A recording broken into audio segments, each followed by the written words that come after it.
Okay, fine.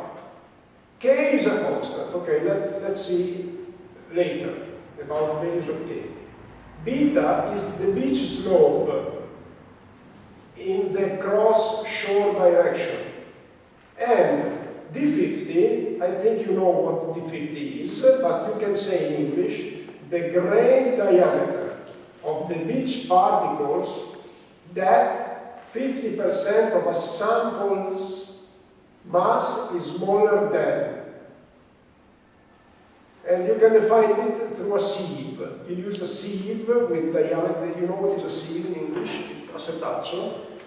It's like a filter. And you have a diameter of the sieve. And if you put the sediments over the sieve, you have some sediments passing through and others that are captured by the sieve. And the diameter of the sieve, such that 50% of the sediment passed through, is D50.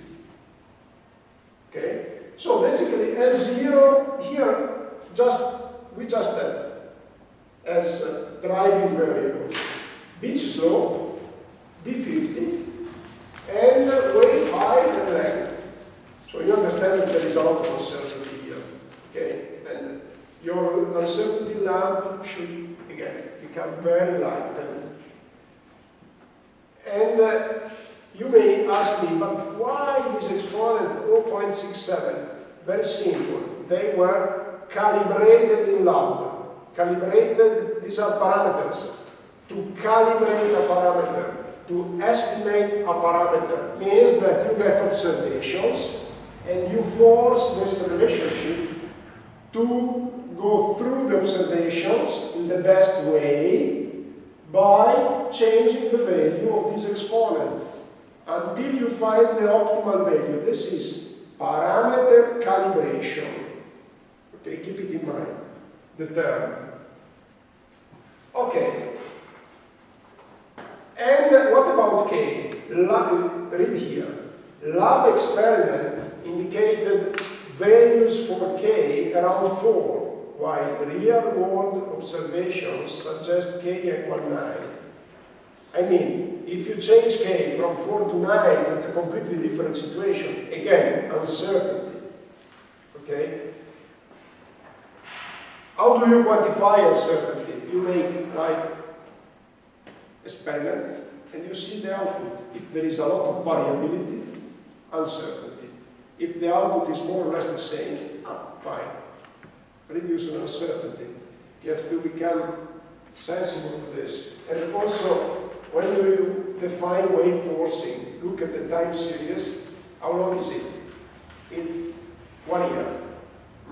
Uncertainty. It's 100 years, impossible. Okay, reduce the uncertainty.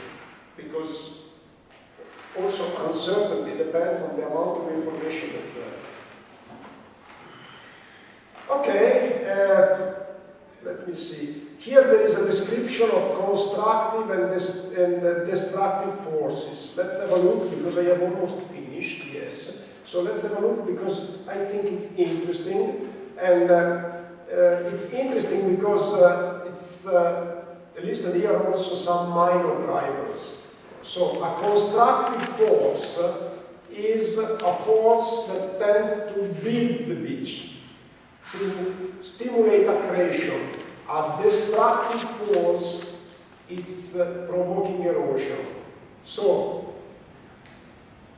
if first, let's read here. There is a first constructive force that comes from the understanding that indeed, even in open sea, we said that there is limited interaction between waves and the sea bottom. But several experiments have proved that indeed there is an interaction, even in open sea, which becomes higher and higher as we get close to the coast. And the interaction is such that there is some friction.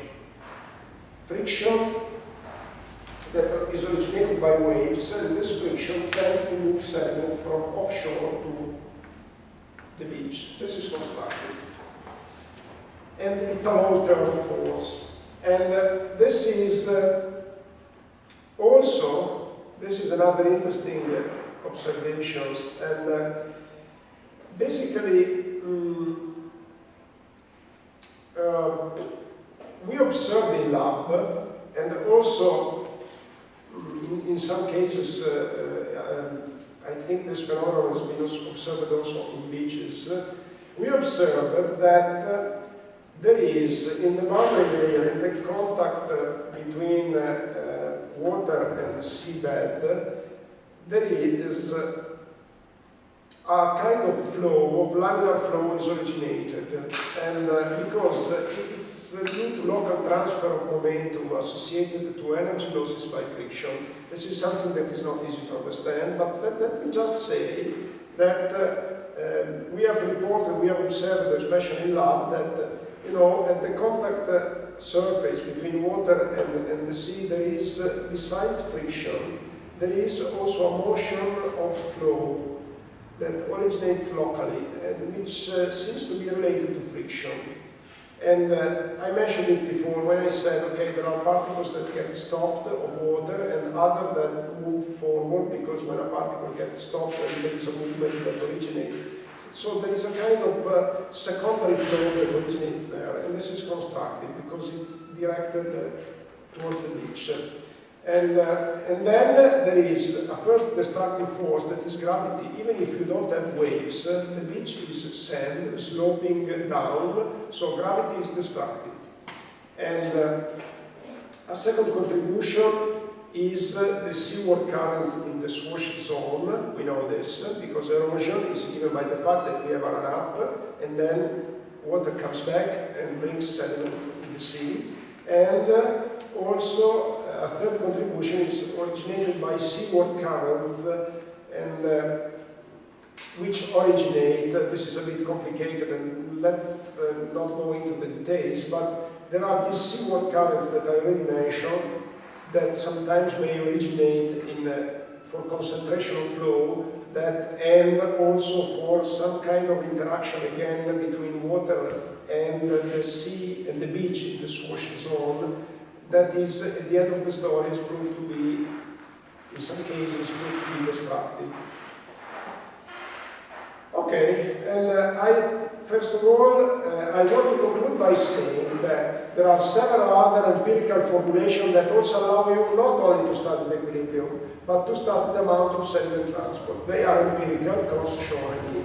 They are empirical, and I'm not listing them here. If you are interested, there is the Coastal Engineering Manual of the US Army Corps of Engineers, which I think is a relevant reference for you. This information is general. This is open access.